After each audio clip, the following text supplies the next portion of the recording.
Buenas tardes a todos, bienvenidos a este ciclo de diálogos tributarios que organizamos desde la Secretaría de Capacitación y Cultura del Sindicato de FIP junto con la Universidad Maimónides.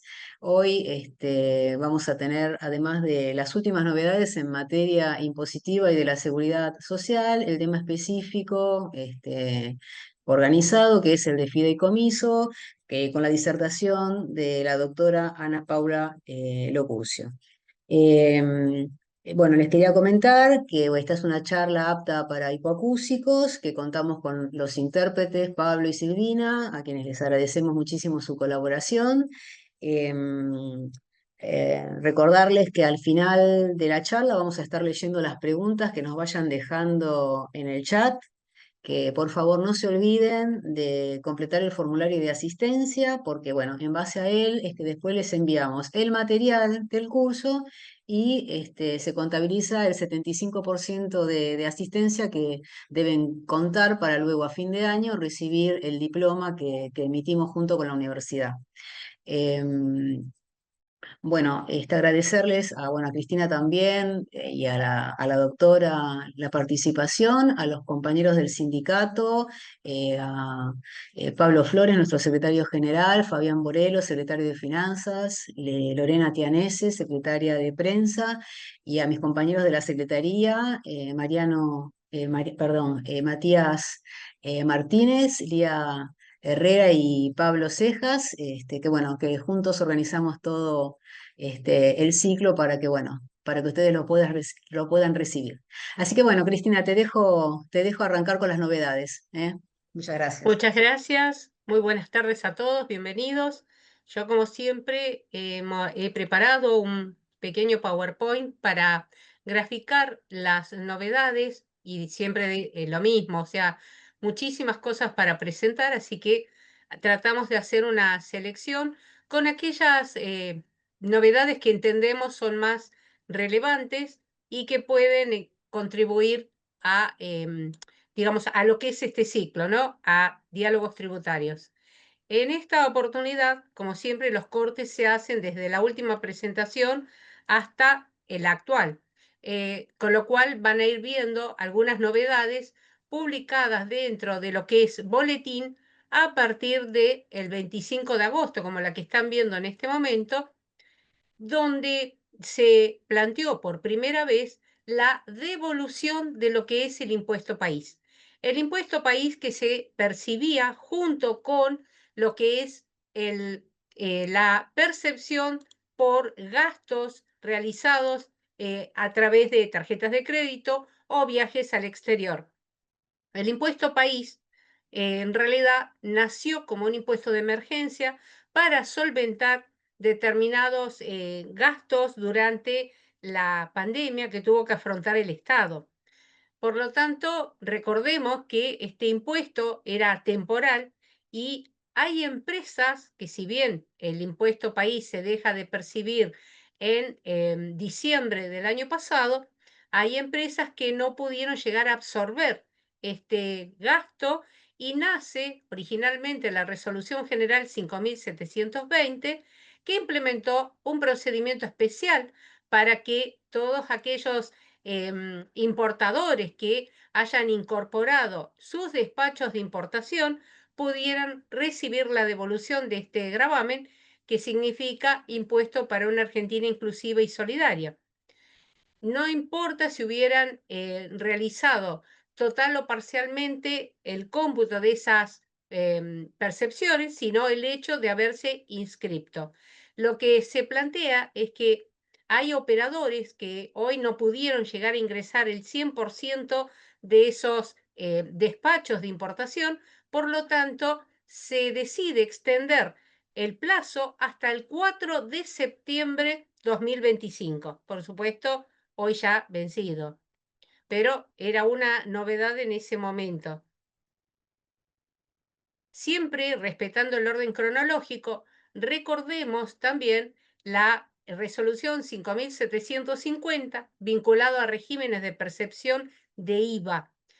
Y aquí la resolución general, digamos original, es la 5705, que simplificó el proceso de determinación IVA implementando el portal IVA.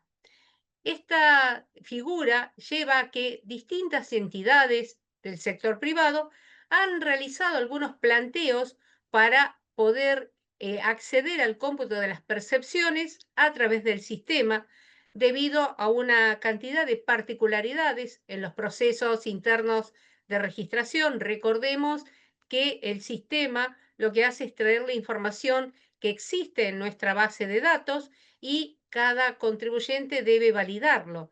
Aquí la modificación de algunas resoluciones generales que buscaban permitir el cómputo de la percepción del periodo fiscal, lo que hacen es derogar ciertas resoluciones para facilitar el cumplimiento tributario en forma voluntaria, y cuando se hacen estas derogaciones, el sistema no permitiría poder incorporar esas percepciones. Por ello, lo que se decidió fue modificar aproximadamente 5 resoluciones generales, estableciendo que se podrán computar percepciones de impuesto al valor agregado en la declaración jurada, que fueron en el periodo de práctica o en los 5 periodos fiscales siguientes. O sea que queda discrecionalidad por esta resolución que algunas percepciones de IVA se puedan diferir en su registro.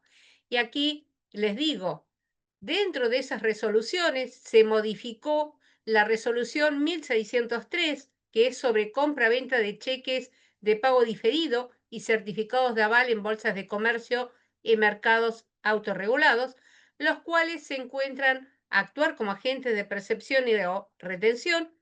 Recordemos que la compra-venta de cheques es uno de los conceptos que el legislador ha calificado como enajenación de activos financieros, y esta definición ustedes la encuentran en el artículo 9 del decreto reglamentario. También se modificó la resolución 2126, permitiendo el diferimiento del cómputo de la percepción en la declaración jurada o en 5 declaraciones juradas, 5 periodos hacia adelante. La resolución 2126 se aplica únicamente a sujetos que no hayan acreditado cuál es su condición ante el gravamen, inscriptos, no inscriptos, o si pertenecen al régimen de simplificado o monotributo, porque si tenemos un contribuyente que se dio de alta como responsable inscripto, podría computar esa percepción, aunque sea en forma diferida. También se modificó la Resolución General 2408, resolución que es aplicable a comisionistas y o consignatarios, donde las percepciones que se asignan a cada comitente tendrá el carácter de impuesto ingresado, pudiendo computar, al igual que las percepciones, el pago a cuenta en el periodo o en 5 periodos siguientes. Modificaron la resolución 2459, la cual establecía una percepción de IVA sobre operaciones de venta de cosas o locación y prestación grabada, cuando ésta se cancele con la entrega de granos destinados a siembra y o legumbres secas. La misma resolución altera la Resolución General 3411, la cual se refería a que todo intermediario puede asignar en forma proporcional a cada uno de sus comitentes, siempre que tengan la condición de responsables inscriptos en IVA, el importe de las percepciones que se hubieran practicado. Y todo sujeto adherido al monotributo que hubiera sufrido percepciones ante la exclusión del registro de adquirentes de bienes usados y se inscriba como responsable inscripto en el impuesto al valor agregado o hubiera sido excluido de pleno derecho del régimen, podrá computar el importe de las percepciones dentro de esos periodos o dentro del periodo en el cual se considere que tiene derecho al cómputo de las percepciones de IVA. Por lo tanto, también modificó otras resoluciones generales, las cuales se las dejo plasmada en esta diapositiva, porque esto es para considerar, ya que si bien están quedando sin efecto, esta es una excepción para el cómputo nada más de percepciones de IVA, incluida la última, que es la resolución 5329, que se refiere a operaciones de venta de cosa mueble, prestaciones de servicios, obras concertadas electrónicamente a través de plataformas digitales. O sea, estamos hablando de Mercado Libre, por ejemplo, o todas aquellas operaciones de compra-venta a través de plataformas. Dentro de las novedades más relevantes, no podíamos dejar de mencionar la Resolución General Conjunta de la Secretaría de Trabajo, Empleo y Seguridad Social junto a ARCA con la creación del programa Puente al Empleo, publicada el 1 de septiembre. Esta resolución conjunta nace para reglamentar el decreto 551, donde se proponen algunos beneficios al sector privado cuando estos contraten como nuevos trabajadores a algunas personas que han participado o participan de programas sociales, educativos o de empleo y que determine a través de la normativa que van a tener por cada ingreso a la planta permanente al momento de confeccionar sus declaraciones juradas en materia previsional, una reducción en las contribuciones patronales. Además, se va a considerar imputar la asignación dineraria de dichos programas como a cuenta de la remuneración por un plazo de 12 meses a partir del inicio de la relación laboral. Estos beneficios se aplicarían a toda relación laboral iniciada durante los primeros 24 meses contados desde el 1 de octubre 2022 inclusive hacia adelante. Estamos hablando de 1 de octubre del 2023-2024. Este programa que necesitamos conocer porque seguramente vamos a tener que aplicarlo en algunos procedimientos de fiscalización, la reducción de las contribuciones se aplicaba a el sistema integrado, a jubilaciones, a PAMI, al Fondo Nacional de Empleo y al Régimen Nacional de Asignaciones Familiares. Además, cada vez que se daba de alta un nuevo trabajador, hay códigos de actividad y códigos de contratación. Pero la norma excluye del beneficio a aquellos que estén incorporados en el REPSAL, que hayan tenido sanciones laborales y se encuentren dentro de este registro, o hubieran incurrido en práctica de uso abusivo de beneficios, ¿sí? Donde hubieran utilizado un beneficio en forma incorrecta, y todo trabajador que al momento de ser contratado ya tenía un trabajo en relación de dependencia, quedaría excluido del beneficio esta nueva empresa. La Secretaría de Trabajo se compromete a informar a ARCA, ¿sí?, a través del formulario 1266, que los empleados que están dados de alta en la declaración jurada 931 realmente pueden acceder a los beneficios informando la fecha de inicio y cuándo concluye la reducción de las contribuciones patronales.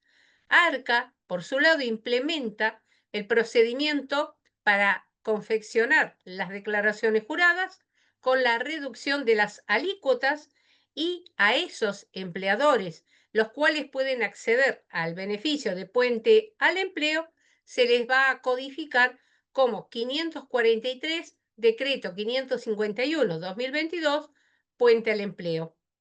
Igualmente, los empleadores que hoy utilicen libro de sueldos digital, hay un instructivo para el registro de esta nueva modalidad de contratación y donde estará prevista la parametrización de los conceptos de liquidación involucrados. Siguiendo el orden cronológico, la resolución 5752, que es un régimen de información donde se informa toda operación económica, aunque sea a título gratuito, concertada entre residentes del país y quienes actúen en carácter de representantes de sujetos o entes del exterior. Recordemos que esta resolución es una norma informativa y conforme los parámetros del decreto 353, el Poder Ejecutivo ha encomendado a ARCA la simplificación normativa en materia de regímenes de información y fiscalización de otros regímenes a su cargo. Por ello, se abroga, quedan sin efecto, la Resolución General 3285 y 3364. La Resolución 5753, publicada el 5 de septiembre, vino a reglamentar la aplicación del artículo 6, apartado 2, porque con la ley 27430, cuando se modifica la ley de procedimientos, en el artículo 6, apartado 2, se incorpora la figura del responsable sustituto por primera vez. Y la ley de procedimientos fiscales, nuestro Código Fiscal, dispone que, en la medida que las normas impositivas lo permitan, ese responsable sustituto reemplaza al contribuyente, lo cual implica que ese sustituto pasa a ser el contribuyente de derecho. Y eso llevaba a que, si aplicamos literalmente la norma, una empresa que actúe como responsable sustituto, ya sea en bienes personales, artículo 25, primero continuación, ya sea en impuesto a las ganancias, como responsable sustituto, 4.1 de la ley de IVA, ha dispuesto que, y siguiendo el régimen de compensación de la ley de procedimientos, modificar la resolución 1658, la cual establece el procedimiento de compensación a través del sistema cuenta tributaria y donde todo contribuyente que reúna la condición de sustituto podrá compensar esta obligación fiscal con saldos de libre disponibilidad en cualquiera de los impuestos, llámese impuesto al valor agregado, impuesto a las ganancias. Es más, aclara que esta compensación de deuda, en los cuales se reúna la condición de deudores y acreedores en cabeza de un mismo contribuyente, solo podrán resultar de una determinación de oficio, de una declaración jurada original o rectificativa, cuando salvan errores, y esto incrementa los saldos de libre disponibilidad, o cuando estemos en presencia de resoluciones administrativas judiciales dictadas a través de lo que es la interposición de una demanda por repetición que haya quedado firme. Sigue diciendo que esta compensación de saldos de libre disponibilidad con deuda generada en su calidad de responsable sustituto, en los casos en que existan saldos que no pudiera utilizar o no pudiera compensar directamente del sistema cuenta tributaria, tendrá que hacer una presentación digital adjuntando la documentación y las declaraciones juradas que acrediten ese saldo a favor y seleccionar en la presentación digital el trámite procesamiento o anulación de compensaciones y detallar los motivos que respaldan la solicitud efectuada, donde el sistema van a evaluar cuáles son las inconsistencias para su corrección. Aclara lo que ya dice el artículo 28, que toda solicitud de compensación producirá efectos desde el momento de su presentación. La resolución 5754, la cual nos recuerda cuando nace el sistema cuenta tributaria, el que busca es registrar y brindar información relativa a créditos y deudas de los contribuyentes.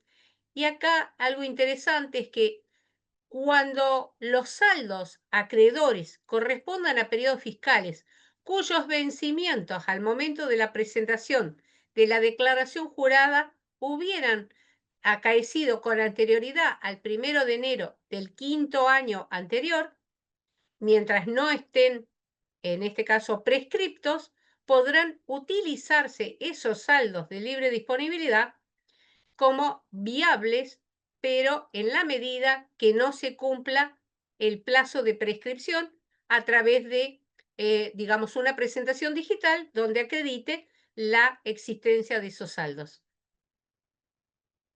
La resolución 5758 sobre impuesto al crédito y débito bancario, lo que plantea a partir de la entrada en vigencia de esta norma, que es con la publicación del boletín 17 de septiembre, es modificar la Resolución General 2111, la cual establece cuál es el procedimiento de determinación, liquidación e ingreso del impuesto al débito y crédito, y donde entienden pertinente establecer una nueva fecha de ingreso de las retenciones, percepciones que se realizan a través del sistema de cuentas bancarias y las obligaciones de ingreso de esas sumas percibidas como el correspondiente impuesto devengado de los agentes de liquidación o percepción se considera efectivamente y correctamente cumplido hasta el 24 de septiembre. Lo que se propone es un diferimiento.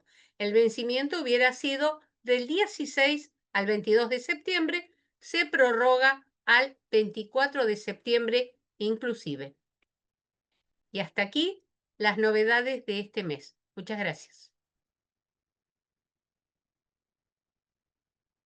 Bueno, muy bien, Cristina, muchas gracias. Por favor. Siempre aparecen cositas, ¿no es cierto? Esta vez, este mes me parece que, bueno, no han sido tantos como otros, pero bueno. Bueno, muchísimas gracias, muy claro como siempre. Y ahora le pasamos la palabra a Ana, Ana Locurcio. Si está por ahí? Sí, acá estoy. Hola, buenas tardes. ¿Cómo estás? Buenas tardes. Buenas tardes, Paula. Antes que nada, muchas gracias por la invitación a participar. Eh, Bueno, muchas gracias a vos por estar con nosotros. Voy a compartir la presentación que preparé. Bárbaro.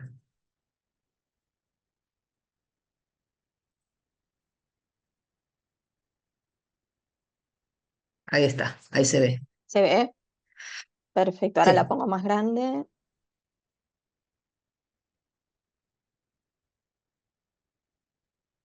Ahí se ve bien. sí, ahí está, más grande, sí, Sí, sí, sí, perfecto. sí. Bueno, el tema que vamos a conversar hoy son los aspectos tributarios de los fideicomisos. Eh, por supuesto, el tema es bastante complejo y muy extenso, por lo cual lo que intenté hacer en esta presentación es tomar unos de los temas más conflictivos que se pueden presentar al momento de intentar encuadrar esta figura en distintos tipos de tributos, pero no logro agotar la cantidad de temas que se pueden presentar. La presentación está armada en los siguientes módulos que vamos a intentar lograr desarrollar, aunque son bastante extensos. Sé que a ustedes después les queda el material, con lo cual mi idea es ir comentándoles conceptualmente cuáles son los conflictos que se fueron presentando frente a cada tributo y luego se quedan con el material completo en donde intenté incluir la mayor cantidad de antecedentes posibles para que los tengan de respaldo. En Bárbaro, una primera, perfecto. Eh, en una primera parte vamos a recordar conceptos generales de los fideicomisos, porque a lo mejor entre la audiencia hay personas que a lo mejor trabajaron ya con la figura y otras personas que no, entonces vamos a hacer un repaso por los antecedentes normativos y las principales características de la figura para que se entienda mejor el tratamiento que se dispusieron en las distintas normas tributarias. Y luego vamos a ir avanzando. Primero con el impuesto a las ganancias, nos vamos a parar en fideicomisos del país y del exterior. Luego con el impuesto sobre los bienes personales, del mismo modo trataremos fideicomisos en el país y en el exterior. Después haremos una pasada por el IVA respecto de la posibilidad de que los fideicomisos sean sujetos pasivos y algunos antecedentes que en ese gravamen principalmente se concentraron en lo que es fideicomisos de construcción. Y por último, si llegamos, vamos a tratar de presentar, aunque sea, los conflictos que se generaron al momento de los aportes a los fideicomisos y las adjudicaciones de bienes en cuanto a su tratamiento, tanto en el impuesto a las ganancias como en el IVA. Entonces vamos a hacer un breve repaso sobre los antecedentes normativos que fueron regulando la figura y de dónde es que podemos encontrar el sustento legal en la actualidad. En sus orígenes la figura estaba muy poco regulada y teníamos únicamente algunas menciones al dominio fiduciario en el Código Civil y ciertas menciones aisladas en la Ley General de Sociedades y en lo que son programas de propiedad participada. Pero no teníamos disposiciones específicas que explicaran de qué trataba la figura y menos sobre su encuadre tributario. En el año 95, a través de la Ley 24441, se regula la figura de fideicomiso en el marco de una ley que en verdad trata de financiamiento de la vivienda y la construcción. Y es por eso que la figura estuvo mucho tiempo asociada a ese tipo de actividades. Allí se regulan los aspectos jurídicos del fideicomiso, pero poco dice esta ley respecto de los aspectos tributarios. Solamente tiene el artículo 83 y 84 que se refiere a los tratamientos de los títulos valores que están respaldados por los bienes del fideicomiso, pero no mucho más que eso. Luego tenemos el decreto 780 del 95, en donde sí se regularon aspectos impositivos, tanto en lo que hace al impuesto a las ganancias como a los bienes personales. En el año 98, por la ley 25063, se introduce finalmente la regulación de la figura a las leyes de cada impuesto. Y a través de esa norma se incorpora el tratamiento en la ley del impuesto a las ganancias de bienes personales y del entonces impuesto a la ganancia mínima presunta. Posteriormente, en el año 2014, la figura de fideicomiso que estaba regulada en la ley 24441 pasa al Código Civil y Comercial, que es donde se encuentra hoy regulada la figura. Entonces se derogan esos artículos de la ley 24441 que lo regulaban, excepto en lo que hace a lo que les comenté sobre el tratamiento de los títulos valores, pero todo lo que tiene que ver con cómo se debe configurar un fideicomiso desde lo jurídico pasa al Código Civil y Comercial. Después de algunas modificaciones normativas, lo que tenemos que observar en la actualidad entonces, al momento de trabajar con la figura, es el Código Civil y Comercial, las disposiciones específicas de cada una de las leyes de impuestos y los artículos 83 y 84 de la Ley 24441.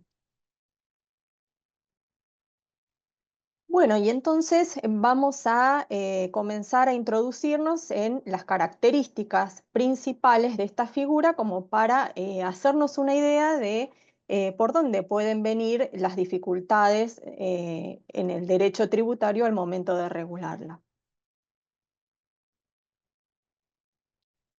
Entonces vamos a intentar resolver estos cuestionamientos. ¿Qué es un fideicomiso? ¿Qué tipos hay? ¿Y por qué se generan tantas dificultades en los distintos impuestos?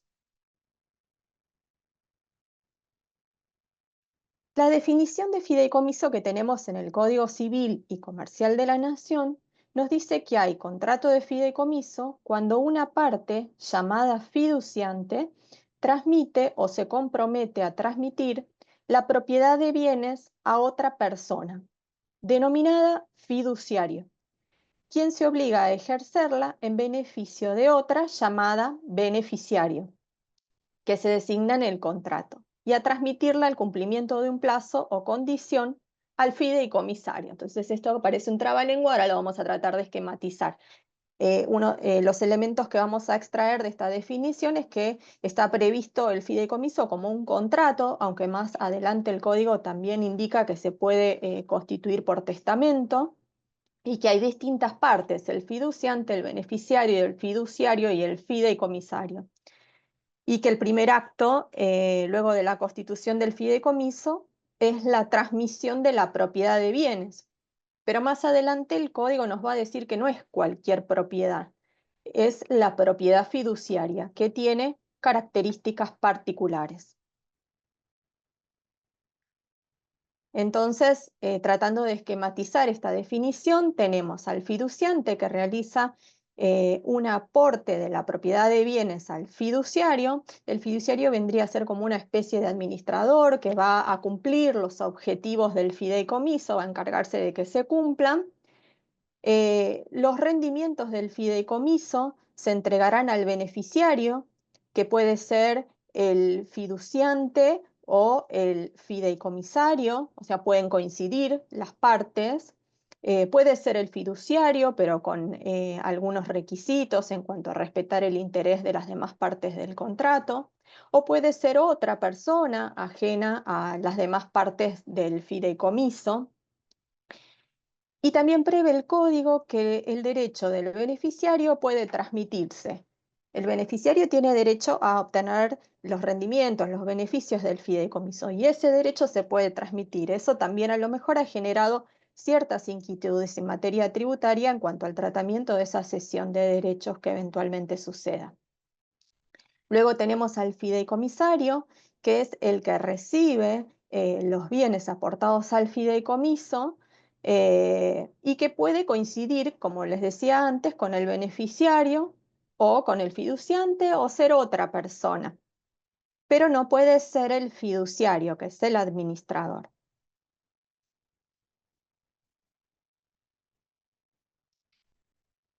En cuanto a los tipos de fideicomisos que pueden existir, en el Código Civil y Comercial tenemos mencionados únicamente estos tres tipos, que son los fideicomisos en garantía, que se constituyen, como su nombre lo indica, justamente para garantizar el cumplimiento de alguna obligación, el fideicomiso testamentario y el fideicomiso financiero.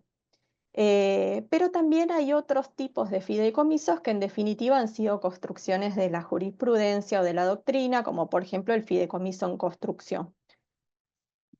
Nos vamos a quedar con el fideicomiso financiero, que es el que tiene una regulación expresa, como vamos a ver en las leyes tributarias. Y ahí el Código Civil y Comercial, como requisitos para el funcionamiento de este tipo de fideicomisos, indica que el fiduciario debe ser una entidad financiera o una sociedad especialmente autorizada para actuar como tal. Los beneficiarios son los titulares de títulos valores garantizados con bienes transmitidos que pueden tener oferta pública y en ese caso se conceden exenciones.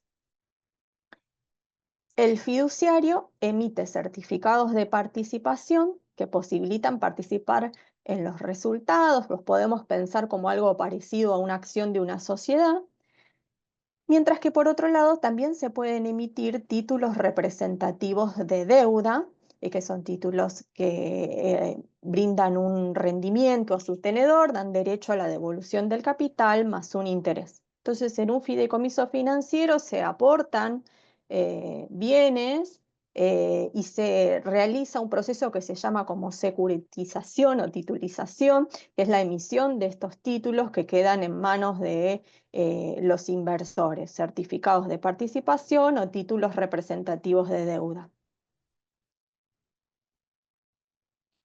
Luego tenemos en el Código Civil y Comercial muchas disposiciones que regulan la propiedad fiduciaria. Como les adelantaba, si bien la definición de fideicomiso indica que hay una transmisión de la propiedad al fiduciario, esa propiedad tiene características particulares, que son precisamente las que generan dificultades en materia tributaria. ¿Cuáles son principalmente esas particularidades? Bueno, lo que dice el Código Civil y Comercial es que los bienes fideicomitidos constituyen un patrimonio separado del patrimonio de las partes que lo componen, tanto del fiduciario como del fiduciante, del beneficiario y del fideicomisario. Siendo así, está exento ese patrimonio de la acción de los acreedores de las partes involucradas. O sea que es un patrimonio diferente, separado a las partes que lo integran. Y esa es una de las principales características que conlleva el uso de esta figura, por ejemplo, para fines de garantía.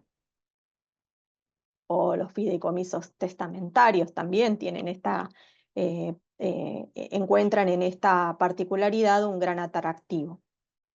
Los bienes del fiduciario no responden por las obligaciones contraídas en ejecución del fideicomiso y esta propiedad, con estas particularidades, la propiedad fiduciaria, tiene efectos frente a terceros. Y cuando termina el fideicomiso, el plazo de fideicomiso, se cumple la condición a la que estaba condicionada su vida, esos actos que se realizaron en ejercicio de esta propiedad fiduciaria son plenamente válidos y la extinción del fideicomiso no tiene efectos retroactivos. En el dominio fiduciario dice el Código Civil y Comercial que hace excepción a la normativa general del dominio. Es un dominio particular. ¿Y por qué? Porque en realidad se ejerce en cumplimiento de las características o objetivos que figuren en el contrato de fideicomiso. No es un ejercicio de propiedad totalmente libre. De esa manera, en el Código Civil y Comercial tenemos diferenciado el dominio perfecto del dominio imperfecto, siendo el primero aquel que concede todas las facultades de usar, gozar y disponer jurídicamente de una cosa sin plazo determinado, o sea, a perpetuidad, mientras que el dominio imperfecto está sometido a una condición o plazo y en ese marco, como una especie del dominio imperfecto, encontramos al dominio fiduciario, con estas características que les comentaba recién. Está condicionado a un plazo y debe respetar su ejercicio las características o objetivos del fideicomiso. En este traspaso de la propiedad fiduciaria se involucran bienes registrables para que las operaciones tengan efectos frente a terceros, se requiere la inscripción de esta situación en los correspondientes registros. Entonces, la propiedad del bien queda en fiducia. Ahora bien, con estas características particulares que vimos, y siendo que en el Código Civil y Comercial el fideicomiso está planteado como un contrato más allá de su posible constitución vía testamento, nos podríamos preguntar si este contrato, que no tiene una personalidad jurídica, sí la tiene a los efectos tributarios. Y efectivamente, desde el punto de vista del derecho tributario, se ha adoptado la ficción de que el fideicomiso puede ser un sujeto obligado frente a distintos impuestos. Así tenemos en la Ley 11.683 de procedimientos tributarios, dentro de los responsables por deuda propia, las entidades que no tengan calidad de sujetos de derecho para el derecho privado, y dice la propia Ley de Procedimiento Tributario, incluso los patrimonios destinados a un fin determinado, cuando sean considerados por las leyes tributarias como unidades económicas, siendo los administradores de esos patrimonios o administradores de fideicomisos responsables por deuda ajena del cumplimiento de la obligación del fondo. Es decir, que el fideicomiso puede ser sujeto obligado de impuestos en la medida que el hecho imponible se verifique en su propia cabeza. Entonces vamos a introducirnos en cada una de las leyes tributarias que elegí: el impuesto a las ganancias, bienes personales y el IVA. ¿Cuál es el tratamiento del fideicomiso en el impuesto a las ganancias, comenzando por los fideicomisos en el país? Ya les adelanto que el tema es súper complejo, así que bueno, vamos a ir viendo todos los supuestos que se pueden presentar, pero es un laberinto normativo, van a ver. ¿Cómo es el tratamiento entonces de los fideicomisos constituidos en el país en el impuesto a las ganancias? Tenemos dos grandes grupos. Un grupo lo vamos a llamar de fideicomisos opacos o impuros y otro grupo lo vamos a llamar de fideicomisos transparentes o puros. ¿Por qué fideicomisos opacos e impuros? Fideicomisos opacos e impuros se suele utilizar para referirse a aquellos que están obligados a determinar el impuesto en cabeza propia. Es decir, que la figura se considera como un sujeto obligado tributario, sin transparentar las partes que se encuentran conformándolo. Desde ese punto de vista, el fideicomiso es asimilado a una sociedad de capital y tiene el mismo tratamiento que una sociedad de capital. O sea que va a determinar el gravamen por el criterio de devengado, en función de su actividad, va a tributar la escala del impuesto que corresponde a las personas jurídicas, a las sociedades de capital, y en el caso que efectúe distribuciones de utilidades, esas distribuciones van a tener a lo largo de la ley del impuesto a las ganancias un tratamiento similar al que corresponde a los dividendos.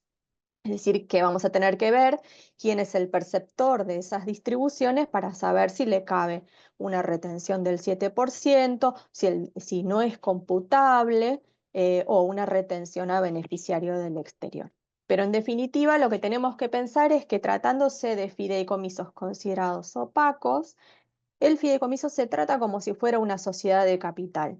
Sus distribuciones se tratan como si fueran dividendos, y las ventas que puedan existir de estos títulos que les mencioné, títulos representativos de deuda o certificados de participación, se tratan como si fueran ventas de acciones, cuotas o participaciones sociales, y se conceden en algunos casos exenciones para esas operaciones si se trata de valores que están colocados por oferta pública y el resultado no es obtenido por una empresa. Bueno, pero ¿cuáles son los fideicomisos que tributan como una sociedad de capital? Están mencionados en el artículo 73 de la ley, inciso A, apartado 6, y ahí se refiere a los fideicomisos financieros en todos los casos, y los fideicomisos no financieros. Y acá en esta bolsa incluimos, digamos, a cualquier tipo de fideicomiso, como mencioné antes, puede ser de garantía, testamentario, de construcción, mientras que no sea financiero, encuadra en este grupo de no financieros, pero solamente tributan como sociedades de capital los fideicomisos no financieros cuando el fiduciante es una persona distinta al beneficiario. No coincide fiduciante y beneficiario, son dos personas distintas. O bien, aunque coincida fiduciante y beneficiario, resulta que reside en el exterior, es un beneficiario del exterior. Entonces, en ese caso, es el fideicomiso el que va a tributar el impuesto como una sociedad de capital. Repito entonces, en este grupo tenemos a los fideicomisos financieros y a los no financieros únicamente si el fiduciante es distinto al beneficiario o si, siendo la misma persona, reside en el exterior, es beneficiario del exterior.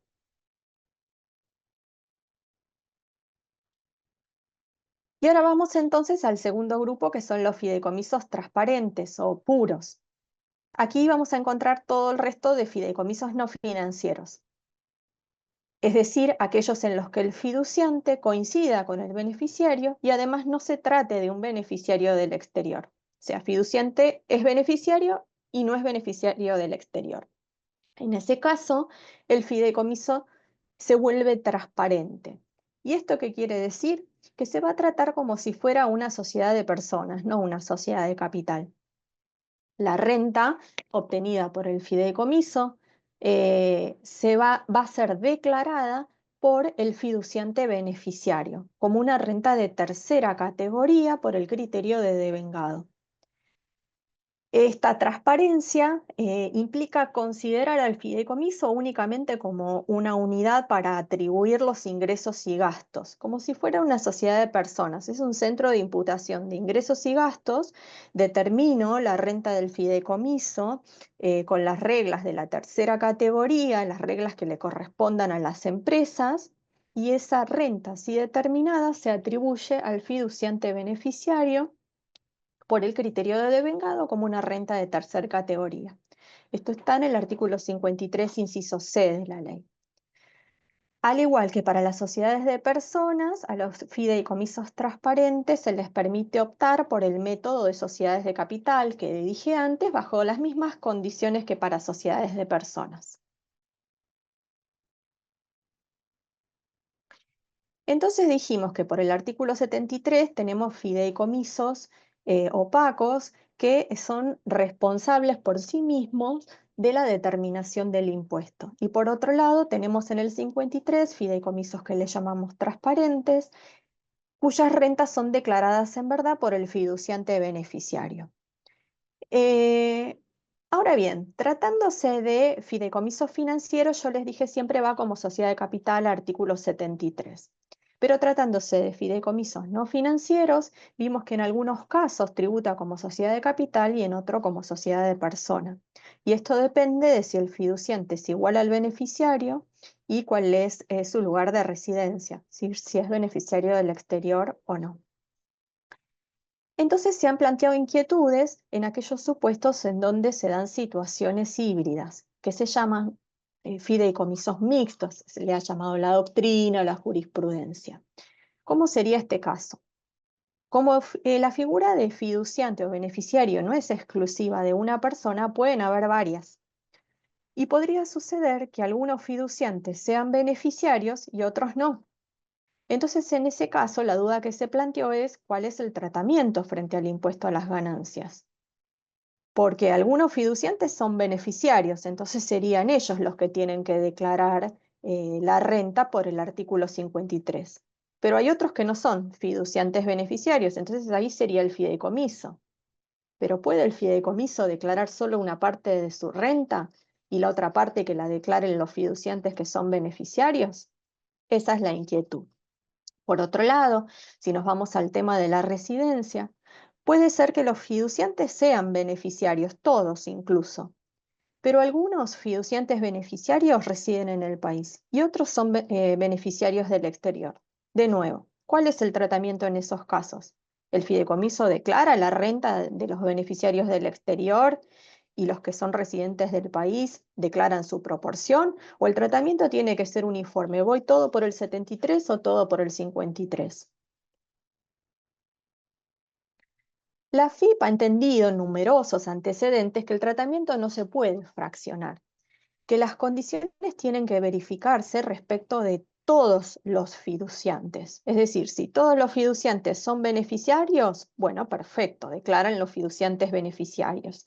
Pero si alguno de ellos no lo es, entonces los otros ya no declaran la renta, sino que en su totalidad debe ser declarada por el fideicomiso. Lo mismo si hay fiduciantes beneficiarios residentes en el país y otros residentes en el exterior. La FIP ha considerado que si hay una situación híbrida, entonces declara todo el fideicomiso. Esta postura genera implicancias frente a los supuestos de cesiones de derechos, como veíamos antes que los derechos de las posiciones contractuales en el fideicomiso se pueden ceder. Podría suceder que originalmente todos los fiduciantes sean beneficiarios y en un momento de la vida del fideicomiso alguno cede su derecho de beneficiario y se rompe esa igualdad. Entonces esto haría que en la mitad de la vida del fideicomiso cambies la forma de declarar la renta. Así lo ha entendido el organismo fiscal, excepto en el caso que se ceda la figura de fiduciante beneficiario completa, y entonces pase a ser otro sujeto, pero también fiduciante beneficiario. Hubieron numerosas discusiones sobre este encuadre de los fideicomisos mixtos, y finalmente, a través de una reforma que se hizo en el año 2018 al decreto reglamentario en el artículo 130, se incluyó una aclaración, pero una aclaración que la doctrina no entiende muy satisfactoria, y hay algún antecedente en jurisprudencia que también vislumbra alguna inquietud. ¿Por qué?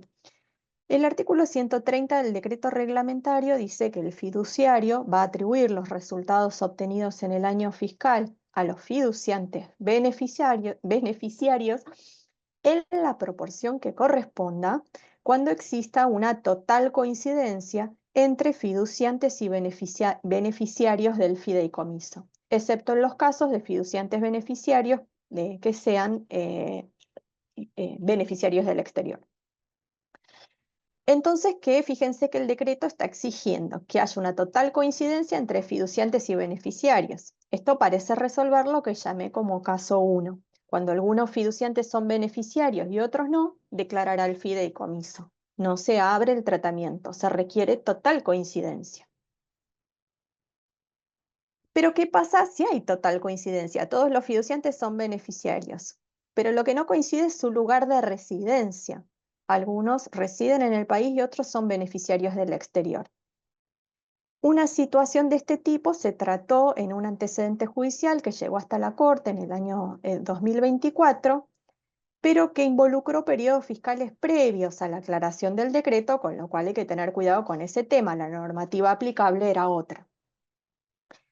Sin estar esta aclaración en el decreto, entonces, para esos periodos, la Corte consideró que no se desprendía de la normativa aplicable al caso que la mecánica de liquidación del impuesto de los fiduciantes beneficiarios que residen en el país se encuentre condicionada a que todos tengan residencia en Argentina. O sea, dijo, esta exigencia de que todos los fiduciantes beneficiarios residan en el país no está en la ley.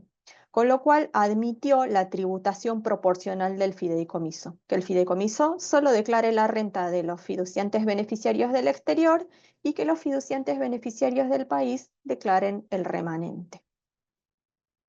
Como les decía, este antecedente involucra periodos previos a la aclaración reglamentaria. Pero es interesante observar que en la instancia de la Cámara de Apelaciones de este mismo fallo, la Cámara mencionó que se había introducido esa disposición reglamentaria que exigía total coincidencia de fiduciantes y beneficiarios. ¿Y qué dijo la Cámara?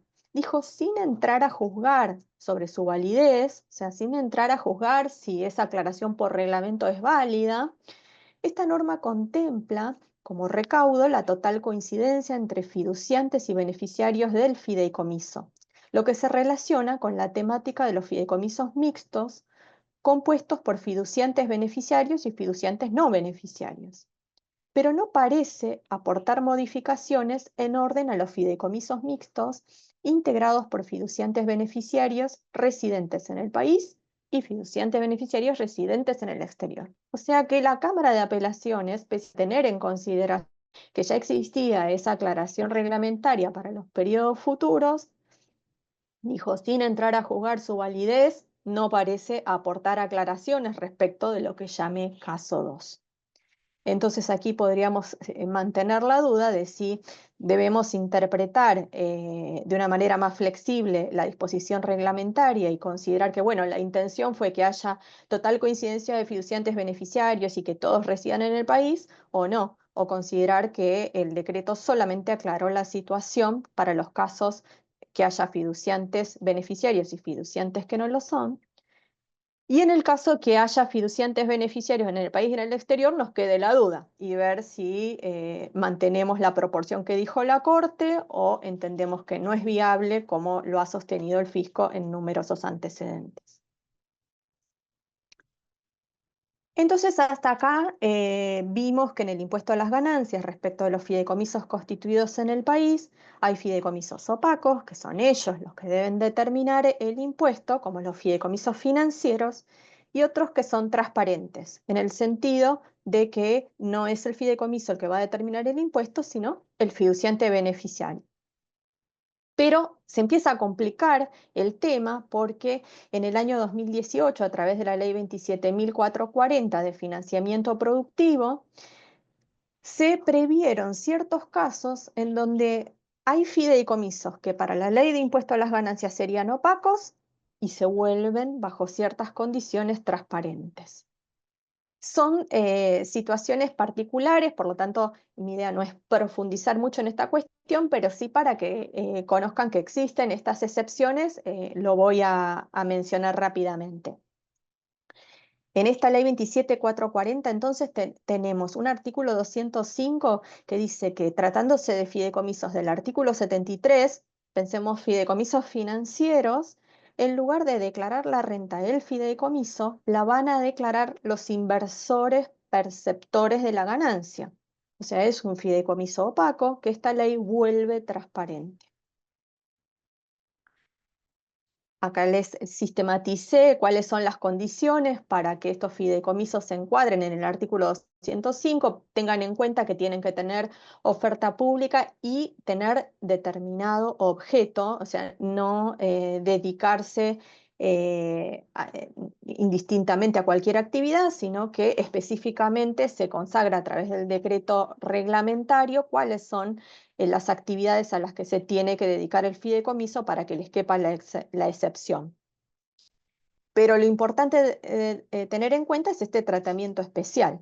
Prevé que siendo un financiero corresponde transparencia, pero una transparencia extraña también, una transparencia parcial, no total. Porque si el fideicomiso obtiene rentas de fuente extranjera, tributa el fideicomiso. Solo si obtiene rentas de fuente argentina, en esa proporción tributan los inversores. O sea que acá sí se fracciona el tratamiento. ¿Y cómo tributa el inversor? Como lo expliqué antes, que se imputa la renta y los gastos al fideicomiso y el inversor la declara por lo devengado como una renta de tercera categoría. No, es una forma de tributación diferente.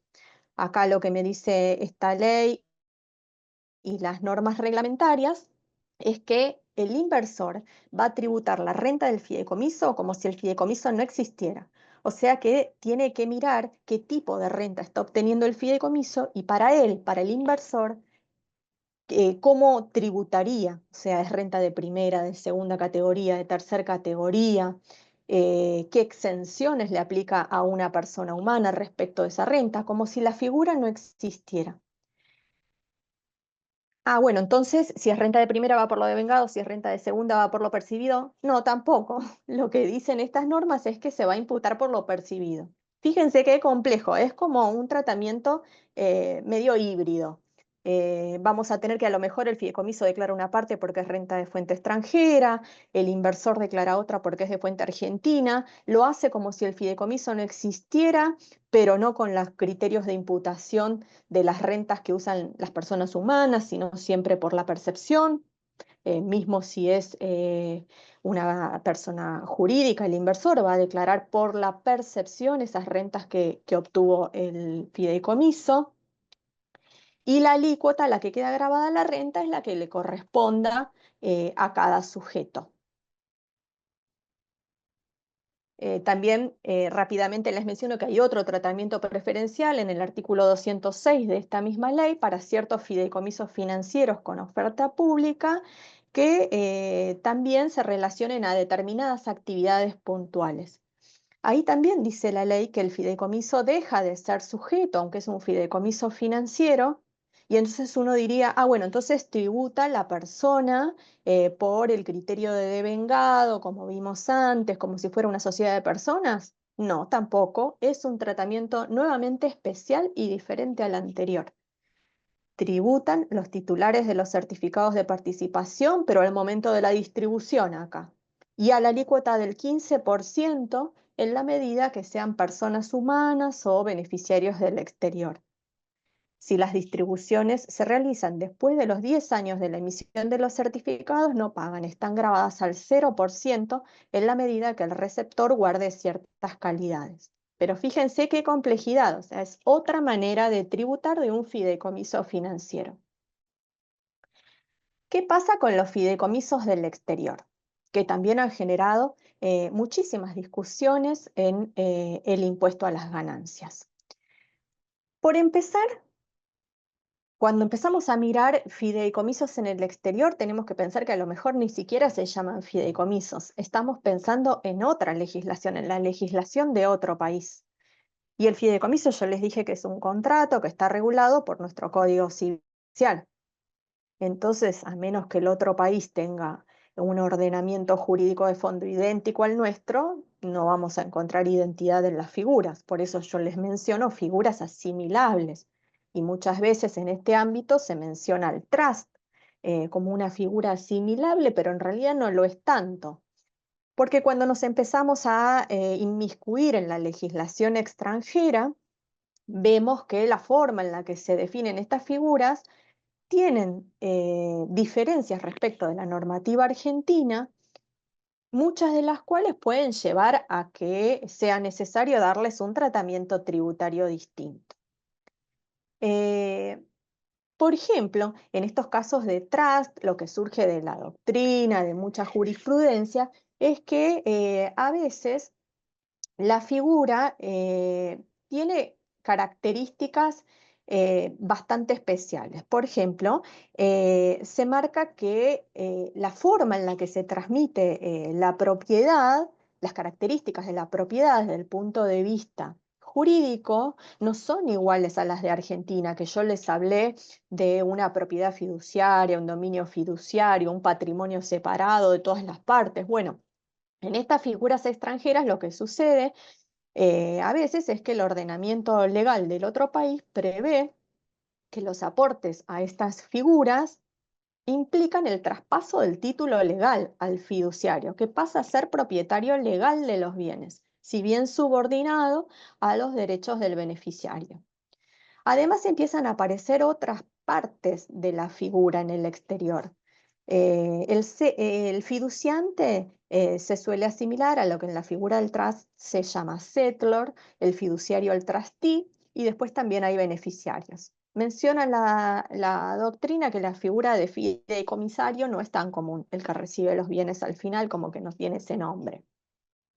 Luego aparecen otras partes que no tenemos en la legislación argentina, como los protectores o los guardianes, que son sujetos que ejercen la supervisión directa o indirecta sobre la administración del trust, y los asesores de inversiones que ayudan al trustee, o que sería nuestro fiduciario, a invertir los activos del trust.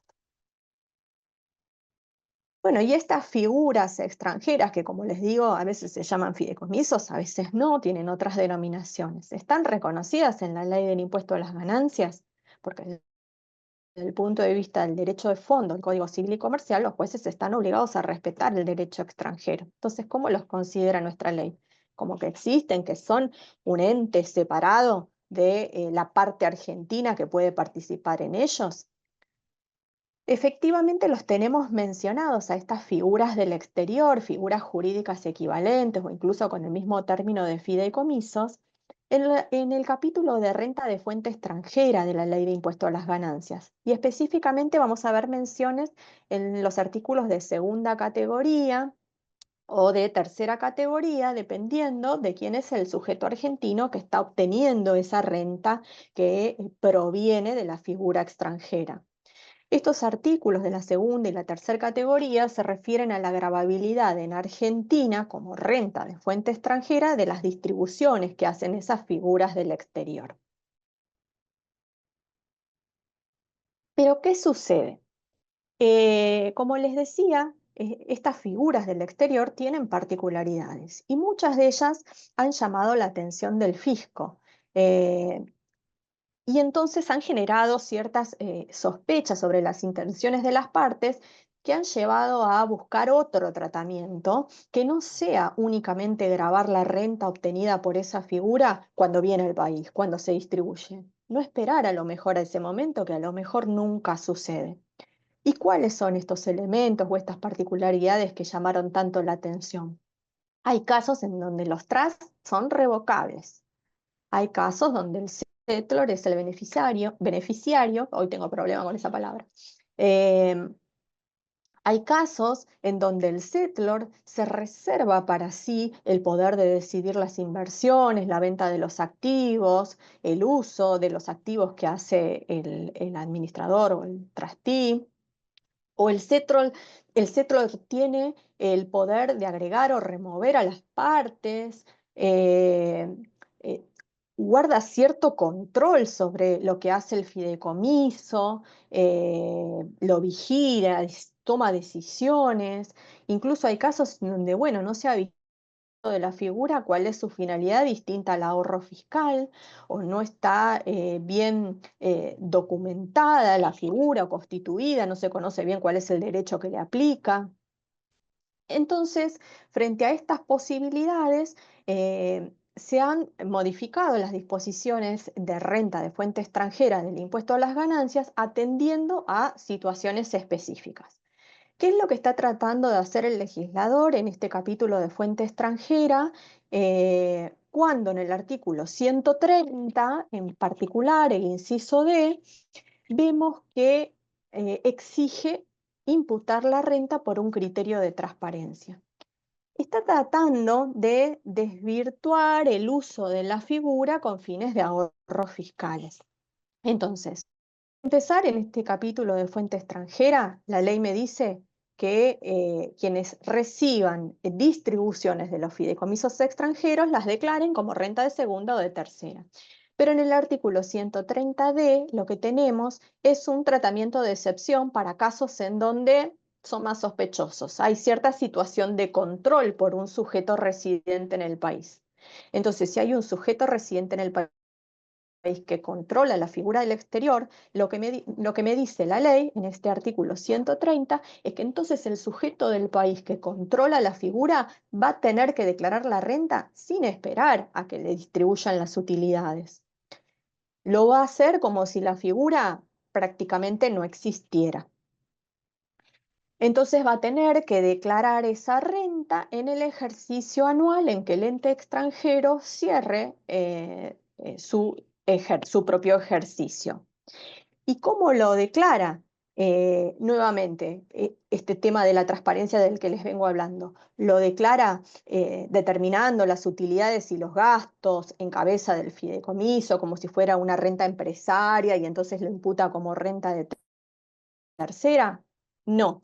Las normas, a mi gusto, están un poco complejas, escritas, pero en definitiva, lo que terminan diciendo y aclarando un poco la reglamentación es que el sujeto argentino que controle a la figura extranjera va a declarar esa renta como si fuera propia, como si la figura no existiera. Entonces va a tener que mirar qué tipo de renta está obteniendo esa figura del extranjero y cómo él como persona humana o como persona jurídica hubiera tenido que declararla. También hay temas complejos en esta forma de tributar el fideicomiso del exterior, porque por ejemplo por ahí tenemos una disposición reglamentaria que el inversor tiene que declarar la renta que está en el ejercicio de la figura del exterior que cierra en el ejercicio que estoy liquidando.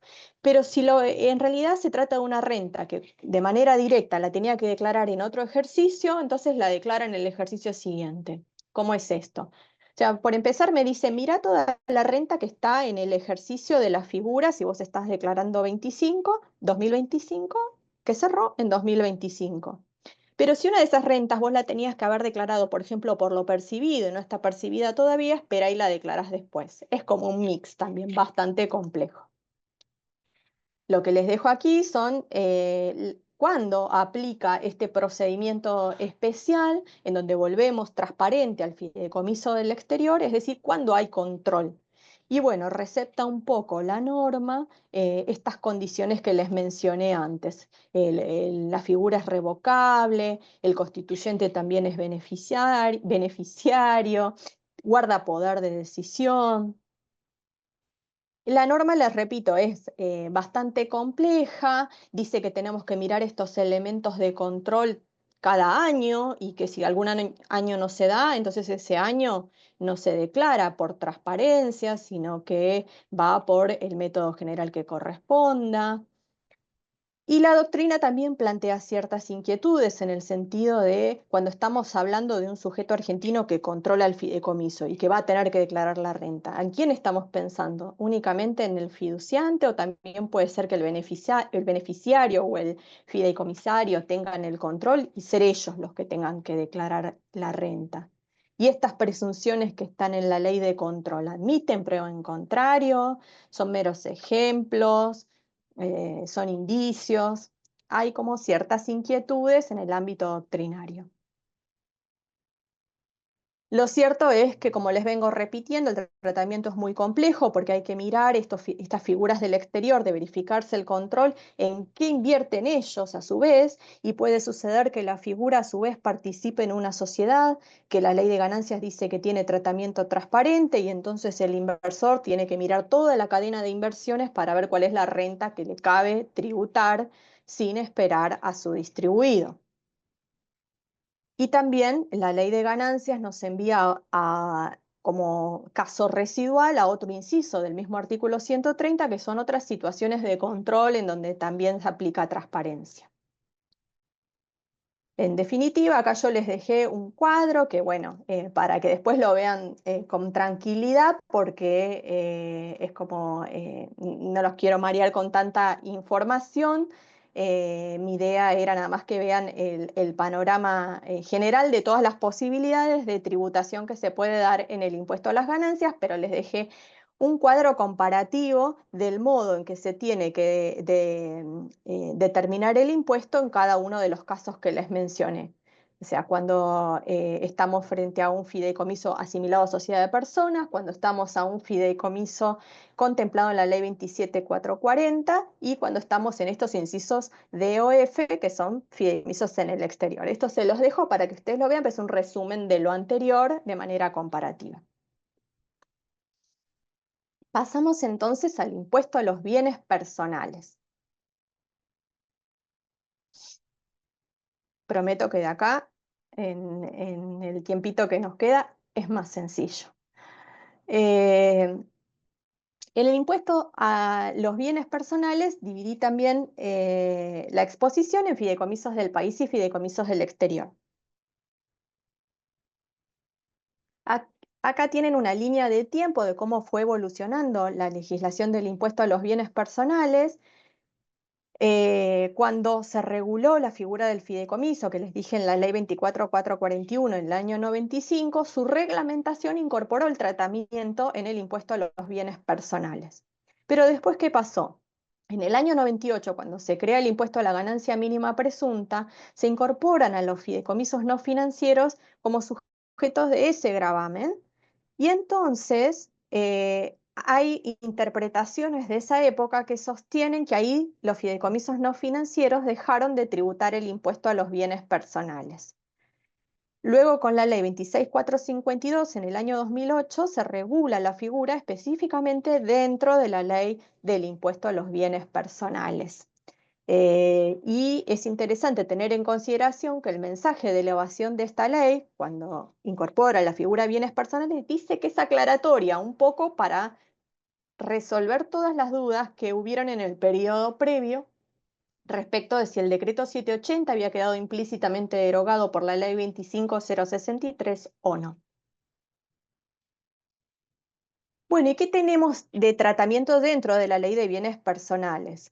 El artículo 25.1, que establece una obligación sustituta para lo que son sociedades, también lo hace respecto de fideicomisos no financieros.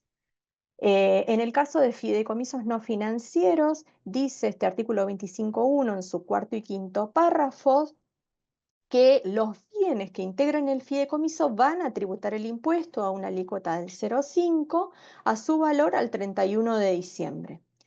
Se computan como base los bienes, a diferencia del impuesto sustitutivo que pagan las sociedades, que es sobre su BPP. En lo que es fideicomisos no se descuentan pasivos, es el valor de los bienes al 31 de diciembre. ¿Por qué esto es así? porque está presumiendo el legislador que esos bienes que integran al fideicomiso pertenecen de manera directa o indirecta a una persona humana, que en definitiva son los sujetos pasivos del impuesto. Digamos, si el fideicomiso no es una persona humana, no debiera tributar el impuesto a los bienes personales, que solo alcanza a personas humanas y sucesiones indivisas. Por eso hay una presunción en este artículo 25.1 que no admite prueba en contrario, según la cual se va a presumir que esos bienes pertenecen a una persona humana de manera directa o indirecta. ¿Y a quién se presume que pertenecen? Pareciera que el legislador presumió que pertenecen al fiduciante, aunque dijimos antes que el fiduciante se desprende de los bienes y a lo mejor no vuelven a él, van a un fideicomisario que es otra persona. ¿Por qué digo que pareciera que el legislador pensó que pertenecen al fiduciante? Porque en otro artículo de la ley, en el 22K, dice que el fiduciante no debe declarar en su propia base del importe al fideicomiso, pero únicamente si se hubiera ingresado el impuesto como responsable sustituto que me referí antes. Es decir, que el fiduciante tiene que mirar si el fiduciario, en su carácter de responsable por deuda ajena, pagó este impuesto a los bienes personales sobre los bienes del fondo, ya que si no es así, el fiduciante debe dejar los bienes en su propia declaración jurada. El fiduciante también puede ser una persona jurídica, ¿no? El que aporte al fideicomiso. Y en ese caso, estos bienes que se aportan al fideicomiso no se computan en la base que esa persona jurídica debe considerar para ingresar el impuesto a los bienes personales que está en este mismo artículo sobre sus acciones y participaciones. O sea, en definitiva, el fideicomiso no financiero va a tener que tributar el impuesto a los bienes personales sobre el valor de sus activos al cierre, al 0,5, y el fiduciante tiene que estar bien atento porque si no lo hace el fideicomiso lo tiene que hacer él, pero no al 0,5, sino incorporar los bienes a su declaración jurada y tributar la alícuota que le corresponda.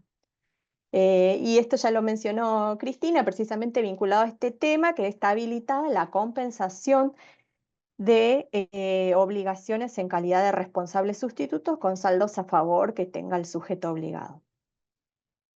Respecto de fideicomisos financieros, lo que tenemos en la Ley de Bienes Personales es que las personas humanas, que son los sujetos pasivos del impuesto, van a tener que tributar sobre estos títulos que están garantizados con el patrimonio del fondo. O sea, ¿sobre qué tributan? Sobre los certificados de participación y títulos representativos de deuda, a cotización o costo según corresponda, y si son del exterior, a valor de plaza.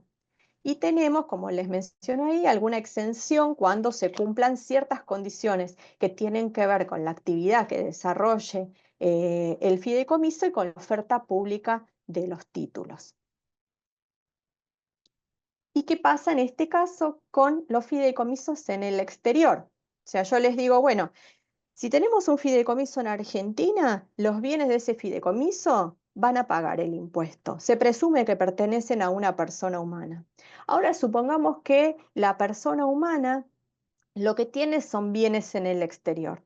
Bueno, la persona humana es sujeto pasivo de bienes personales y tributa, de acuerdo a la ley, por los bienes situados en el país y también los situados en el exterior.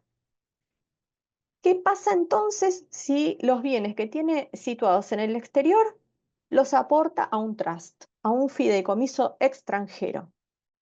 Como el derecho argentino tiene que reconocer el derecho extranjero, eso significa que hubo un desprendimiento patrimonial y esa persona deja de pagar el impuesto sobre esos bienes sin mirar más nada. Porque entonces ahí los bienes pertenecen a una figura del exterior, que sería residente extranjero, bienes en el exterior, no hay nexo territorial con Argentina, no paga bienes personales. Bueno, esto se planteó en diversos antecedentes, siempre apuntando a situaciones en donde parece que la intención de los contribuyentes era otra. Aquí tenemos el típico caso que se menciona para bienes personales en el exterior de Eduardo Urnequian, que era una persona humana residente en Argentina, que vendió acciones y el producido lo donó a fideicomisos constituidos en el exterior, y no solo en el exterior, sino en paraísos fiscales. La particularidad que llamó la atención del fisco fue que estos fideicomisos en el exterior tenían como un comité integrado por distintas personas, pero que en realidad era el propio fiduciante argentino el que lo controlaba. Entonces el fisco consideró que había una simulación y que la persona residente en el país tenía que seguir tributando sobre esos bienes, desconociendo la figura extranjera, porque ella la manejaba, la controlaba.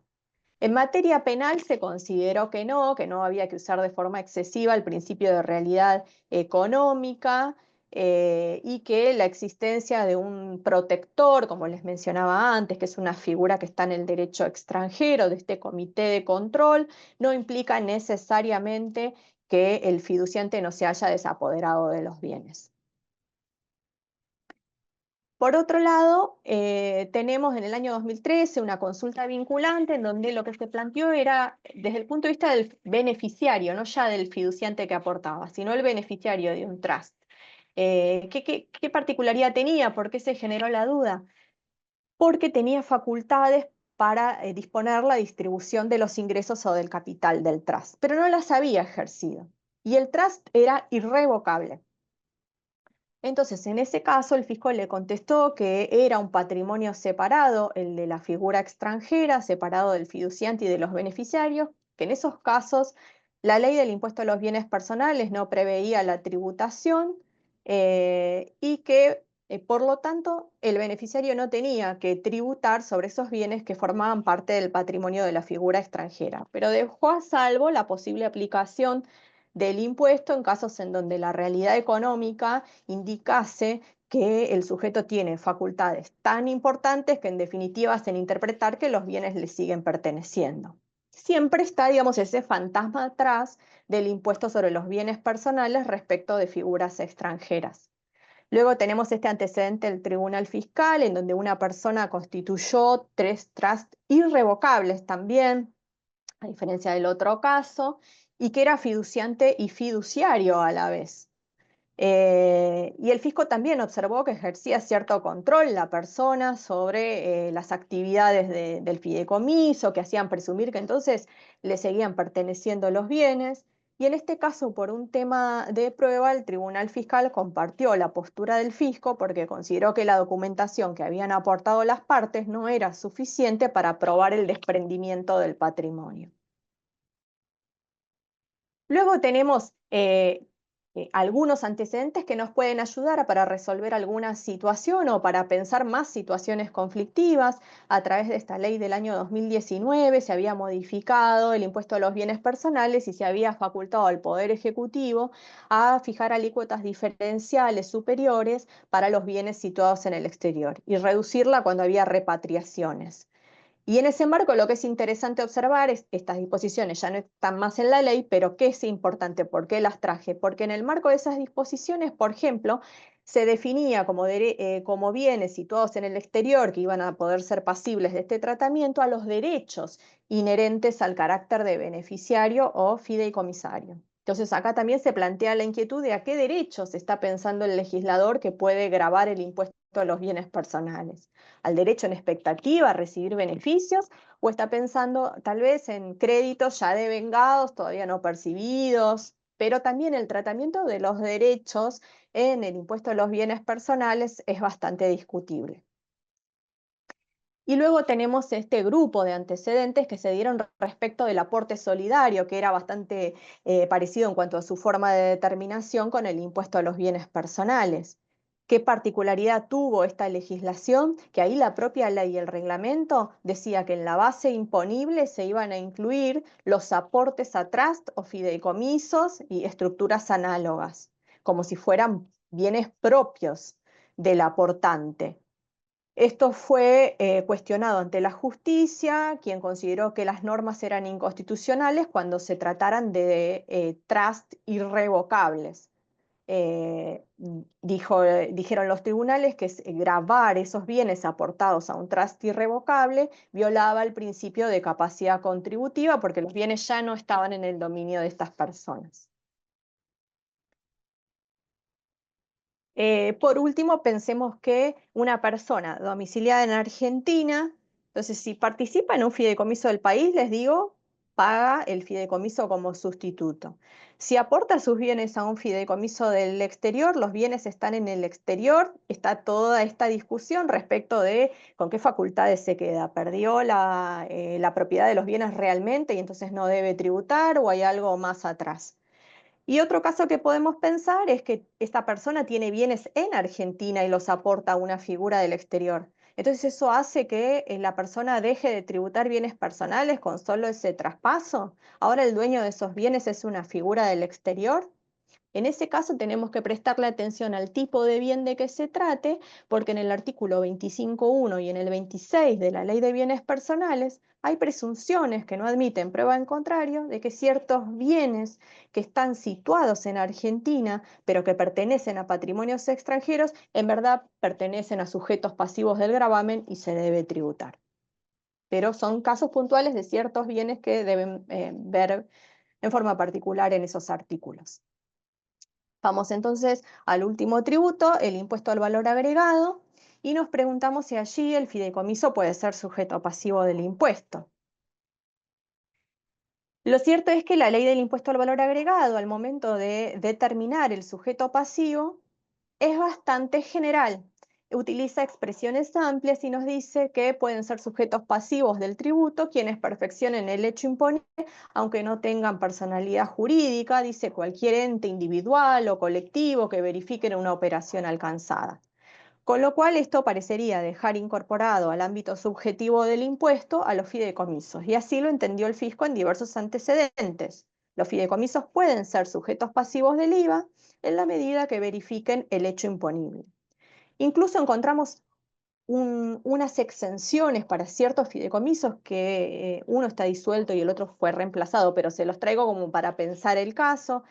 Dentro de lo que son las exenciones al Estado en el IVA, vamos a ver que hay dos menciones a dos fideicomisos con características de fideicomisos públicos, en donde se los exime del impuesto. Y esto nos da la idea de pensar, bueno, entonces son sujetos pasivos y si se realizan ciertas actividades estarán exentos. Pero son esos dos puntuales, el resto de los fideicomisos, la ley no me dice nada. Las mayores discusiones en materia de IVA se plantearon frente al caso de fideicomisos de construcción. Porque les digo, bueno, los fideicomisos son sujetos pasivos en la medida que verifiquen el hecho imponible. ¿Y por qué los fideicomisos de construcción? Si el IVA no grava venta de inmuebles, grava venta de cosas muebles. Entonces, si un fideicomiso construye, vende inmuebles, ¿eso no estaría grabado? Puede que sí. ¿Por qué? Porque lo que está grabado en el IVA vinculado a la materia de la construcción son los trabajos realizados directamente o a través de terceros sobre inmueble ajeno, y el sujeto pasivo es quien los haga, y las obras efectuadas directamente o a través de terceros sobre inmueble propio.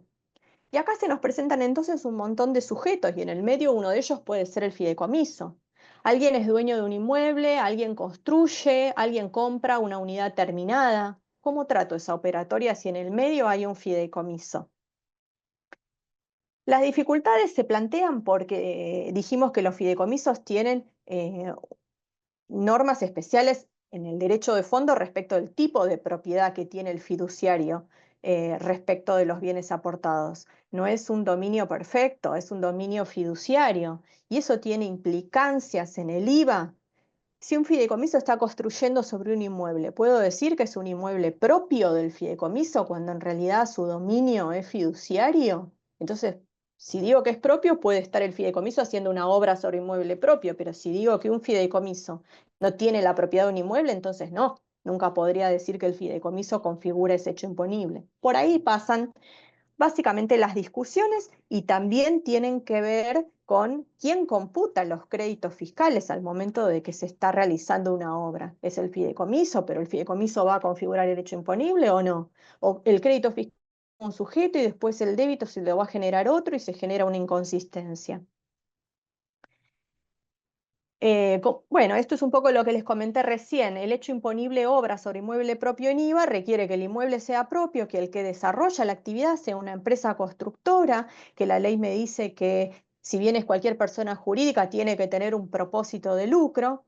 Y el hecho imponible se va a generar con la escritura traslativa del dominio, con una transferencia onerosa del bien. Y estas son todas características que cuando hay un fideicomiso se presentan como difusas. Entonces acá yo les dejé, no se asusten, no les voy a hablar de todo esto, porque ya estamos es bastante tarde por lo que veo, pero como les decía, mi idea es dejarles en el material una base que ustedes puedan consultar con numerosos antecedentes para transmitirles la idea general de qué trata cada grupo de material. En IVA vamos a encontrar estas discusiones sobre fideicomisos de construcción y acá les dejo toda una serie de antecedentes en donde se ha entendido que el fideicomiso es una unidad económica que se le debe atribuir el hecho imponible cuando está construyendo y ya sea vendiendo unidades a terceros o asignándolo al propio fiduciante que también es fideicomisario, que tiene fin de lucro para los fines del IVA y por lo tanto que el hecho imponible lo tiene que declarar el fideicomiso y no las partes que lo integran. Eso dicen estos antecedentes. Después tenemos estos otros antecedentes que les dejo en el material, en donde tratándose de la actividad de construcción, lo que se observó es que el fideicomiso en realidad no era el que estaba construyendo y haciéndose cargo de la obra, sino que tenía fines de garantía.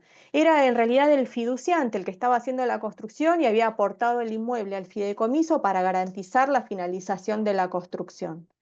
Siendo el fideicomiso, digamos, teniendo un rol más pasivo o estático o de garantía, se entendió en estos antecedentes que entonces ahí este hecho imponible de obra sobre inmueble propio no recaía en el fideicomiso, sino en todo caso en el fiduciante, que no era una unidad económica el fideicomiso, era un rol pasivo, una unidad patrimonial.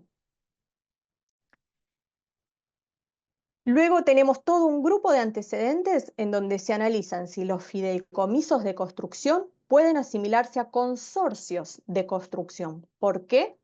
Porque en la ley de IVA dice que los consorcios son sujetos pasivos del gravamen, pero luego el reglamento aclara que son los consorcios organizados como sociedades civiles o comerciales que tienen un fin de lucro y que entonces esos sí pueden verificar el hecho imponible, particularmente obras sobre inmueble propio en su cabeza.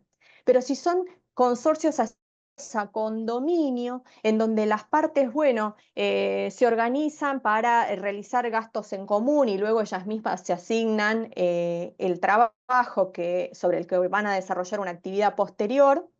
Entonces el consorcio con esas características no es sujeto pasivo del IVA. Hay antecedentes en estos sentidos para los consorcios. El asimilado a condominio, en donde la operación no trasciende a terceros, se ha dicho, bueno, no, estos consorcios no son un sujeto del IVA, lo son las partes que lo componen. Si están organizados como sociedades, sí, pero si no, no.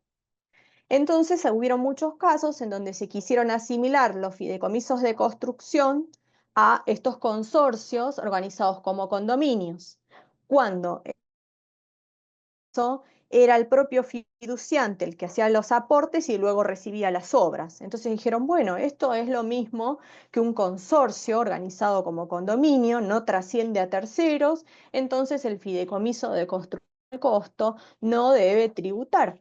Pero sin embargo hay un montón de antecedentes en sentido contrario, en donde se dice no podemos asimilar un fideicomiso a un consorcio organizado como condominio, porque las normas de fondo nos dicen que el fideicomiso es un patrimonio separado. En cambio, en un condominio, las partes reciben lo que en realidad nunca perdieron.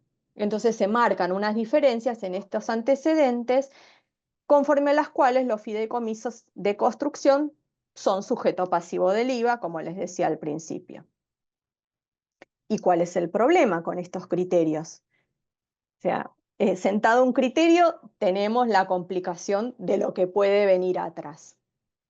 Si yo les digo que el fideicomiso que construye lo está haciendo sobre un inmueble propio y que entonces cuando adjudica la obra a una persona que a su vez es fiduciante o fideicomisario, esa adjudicación está gravada por el IVA. ¿Por qué? Porque verifica el hecho imponible obra sobre inmueble propio. Si esto es así, entonces ese fiduciante fideicomisario que entregó los aportes, luego recibió la obra terminada y ahora quiere vender a un tercero, no quedaría sujeto de IVA. ¿Por qué? Porque en el IVA la venta de inmuebles no está alcanzada. Lo que está alcanzado es la realización de una obra sobre inmueble propio. Entonces, si yo digo que el fideicomiso es el sujeto, computa los créditos, genera el débito, luego el fiduciante fideicomisario vende y esa venta no está grabada. ¿Y qué puede pasar? Que haya, digamos, una intención de evadir el impuesto porque el fideicomiso va a asignar al fiduciante la obra a valor de costo y el fiduciante va a adicionar la ganancia y la va a vender a un tercero. Y eso no va a estar grabado por el IVA, ese valor agregado.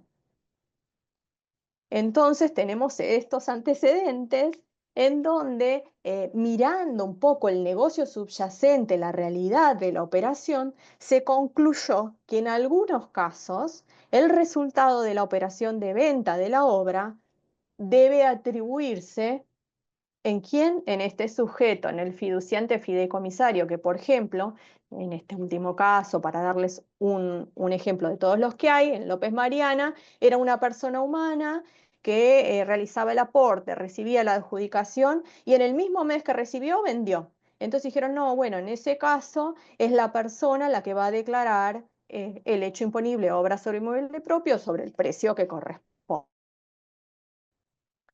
Y finalmente, sin pretender agotar todos los temas conflictivos que hay sobre la figura, otro universo se nos abre al momento de pensar cuál es el tratamiento de las transmisiones de bienes. O sea, hasta acá yo les venía hablando de si el fideicomiso pagaba o no pagaba en cada impuesto. Pero ¿qué pasa si ahora nos paramos en cabeza del fiduciante y pensamos cuando está realizando el aporte, si él, el fiduciante, está configurando un hecho imponible que a lo mejor está grabado en ganancias o en IVA? ¿Por qué? Ese fiduciante puede ser una persona humana o una persona jurídica. Si es una persona humana, las complejidades que se han presentado tienen que ver con el hecho de pensar si está realizando una enajenación. Incluso si es una persona jurídica, ¿hay onerosidad en ese aporte? ¿Tiene que declarar algo en el impuesto a las ganancias? Bueno, hoy por hoy, incluso para las personas humanas están grabadas las enajenaciones de bienes muebles amortizables, de ciertos valores financieros, de inmuebles. Para el impuesto a las ganancias, esa enajenación podría estar grabada, pero ¿es una enajenación? ¿Qué me dice la ley? Que es una enajenación toda transmisión de dominio a título oneroso. Y ahí de nuevo nos empezamos a preguntar, cuando hago un aporte a un fideicomiso, ¿transmito el dominio en estos términos? ¿Es a título oneroso? ¿Qué recibo a cambio? Y esas pueden tener implicancias respecto del fiduciante, si graba o no graba esa entrega. En el IVA pasa algo parecido, con la diferencia de que el IVA, como les decía antes, no grava la venta de inmuebles, sino de cosas muebles. Entonces, en la medida que el fiduciante esté aportando una cosa mueble, tengo que pensar si está realizando una venta. ¿Y qué es venta para IVA? También una transmisión de dominio a título oneroso. ¿La hay cuando se aporta un fideicomiso? En el IVA se adiciona también el requisito de quien está aportando tiene que ser sujeto pasivo de IVA. Y ahí la ley me dice que tiene que ser un habitualista en la venta de esos bienes o haberlo adquirido con el ánimo de lucrar con su enajenación. Pero en definitiva son todos planteos que nos tenemos que hacer.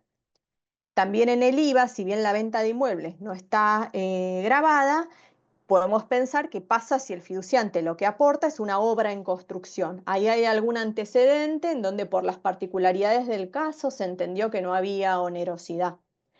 Y también qué pasa si lo que aporta el fiduciante son créditos, porque en el IVA están grabados los servicios financieros. Y si los créditos implican una prestación financiera, podrían estar grabados. Ese es el único caso que tenemos aclarado en la ley 24441, que dice que esa transmisión no se va a considerar una colocación financiera para el IVA. Pero el resto de los casos es muy dudoso y miren todos los antecedentes que les planteé. Y hay muchísimos más, porque en algunos se dice que esos aportes no implican transmisiones de dominio, en otros dicen que hay onerosidad, en otros dicen que hay gratuidad, en otros dicen que no son ni onerosos ni gratuitos, sino que son a título de confianza. Estos antecedentes que yo les dejé, muchos no son de impuesto a las ganancias o de IVA necesariamente, sino de otros tributos, pero nos pueden ayudar a pensar la situación porque miran el mismo aspecto. Por ejemplo, en periodos viejos en el impuesto a la transmisión de inmuebles, en el ITI o en el impuesto de sellos, incluso a nivel provincial, se analiza si los aportes al fideicomiso son onerosos o no lo son, si hay transmisiones de dominios o no la hay. Y en definitiva, lo que termina prevaleciendo en la mayoría de los casos es el negocio subyacente, la realidad económica. Bueno, a ver, en este caso concreto, particular, ¿qué está sucediendo atrás? Eh, por ejemplo, en uno de los casos que les estoy mencionando, había un sujeto que aportaba un inmueble y recibía certificados de participación. Se dijo, ah, bueno, entonces recibe una contraprestación. El aporte es oneroso o aportaba bienes y el fideicomiso con esa plata del producido de los bienes cancelaba deudas que tenía el fiduciante. Ah, el fiduciante se benefició, recibió una contraprestación. Entonces se mira a ver, bueno, en definitiva, ¿qué se logró? ¿Qué negocio subyacente hay debajo de este aporte? Así un aporte de un inmueble que hace un matrimonio a favor de su hijo, se ha dicho, no, acá no hay onerosidad, esto no está alcanzado por un impuesto que grave las transmisiones onerosas. O un aporte a un fideicomiso para que administre los bienes y vuelven al mismo sujeto, bueno, acá tampoco. Pero si es un fideicomiso de construcción al que yo realizo un aporte y después recibo una unidad, bueno, ahí sí. Entonces hay que ver en definitiva caso por caso y es casuístico el asunto. Una vez que decimos que el aporte está grabado, nos vamos a plantear ¿y a cuánto lo grabo? Y ahí también hay disposiciones que nos dicen que tomemos el valor de plaza para ganancias o para IVA, y hay otros casos en donde se dijo, no, no, pero miremos cuál es el negocio subyacente. Este ejemplo que les di antes, una persona aporta bienes al fideicomiso y el fideicomiso los vende y cancela una deuda que tenía esa persona. Bueno, lo que recibió es eso, la cancelación de la deuda, y ese es el valor del aporte. Hay que ver de nuevo caso por caso. Lo mismo para el segundo eslabón de la cadena, o sea, una persona aporta al fideicomiso, hace algo y luego hace una adjudicación de bienes. ¿Y esa adjudicación que hace el fideicomiso? ¿Es una venta en cabeza del fideicomiso que puede estar grabada por ganancias o por IVA? Bueno, hay varios antecedentes en donde se dijo que sí, que el fideicomiso, siendo sujeto pasivo de estos impuestos, está haciendo transmisiones onerosas de dominio, y en otros casos donde se ha entendido que no. Y en el caso que se ha entendido que sí, el planteo en cuanto a cómo evaluar esas adjudicaciones de los fideicomisos, eh, muchas veces se cercenó a lo que son fideicomisos de construcción, y hay antecedentes en donde se dijo, bueno, si la operación no trasciende a terceros, porque si el fideicomiso construye y vende a un tercero, tendrá un precio de venta, pero si no es así y le vuelven los bienes a las propias partes, ahí lo que dicen algunos antecedentes es que entonces las adjudicaciones las valuemos a el valor que haya tenido la construcción y que lo comparemos con un valor de construcción de mercado, pero no con un valor de mercado del bien, sino cuánto sale construir esa cosa que está volviendo al fiduciante fideicomisario. Así que como ven, complejísimo el tema. Espero que se haya entendido más allá de la complejidad, y que, bueno, que les sea de utilidad más que nada el material con los antecedentes que les presenté, y de toda la exposición. Por último, lo que se desprende es que cuando aparece la figura del fideicomiso, sin duda aparece una alerta roja en el radar de los fiscos, porque suelen haber sospechas de que en realidad se está las partes aprovechando de la figura para evadir impuestos o de algún hueco en la legislación y se está configurando una ilusión tributaria, que hay negocios simulados. Que la realidad económica indica que en realidad no pasó lo que las formas me están mostrando. Y por otro lado, tenemos quienes sostienen que como el fideicomiso es una figura jurídica totalmente válida, el contribuyente tiene una economía de opción y puede elegir aquella forma de instrumentar sus negocios que le resulte más económica desde el punto de vista fiscal. Así que bueno, esto es todo y perdón por la extensión, pero bueno, es larguísimo el tema y quedo abierta para las consultas que pueda llegar a responder. Bueno, Ana Paula, excelente. La verdad que es un tema que tiene muchas aristas y mucho para analizar, buscar, tratar de entender. Así que bueno, te quiero agradecer la exposición y tu claridad. Estuvo espectacular. Ahora mi compañera Lía va a pasar a ver las preguntas y bueno, adelante Lía. Bueno, hola, ¿cómo están todos? Hay una sola pregunta. Alarcón Jorge, ¿quién tributa ganancia cuando los fiduciantes beneficiarios no son coincidentes en su totalidad? Bueno, ahí si el fiduciante coincide con el beneficiario, totalmente dijimos que tributa el fiduciante beneficiario. Si hay algunos fiduciantes que son beneficiarios y otros que no lo son, por el artículo 130 del decreto reglamentario, diríamos que tiene que tributar el fideicomiso, porque a través de ese artículo se aclaró que no se admite la situación híbrida. La totalidad de los fiduciantes tienen que ser beneficiarios. Con que uno no lo sea, tributa el fideicomiso. Gracias. Hay otra pregunta que en el chat dice, ¿algún aspecto para destacar en los fideicomisos de administración?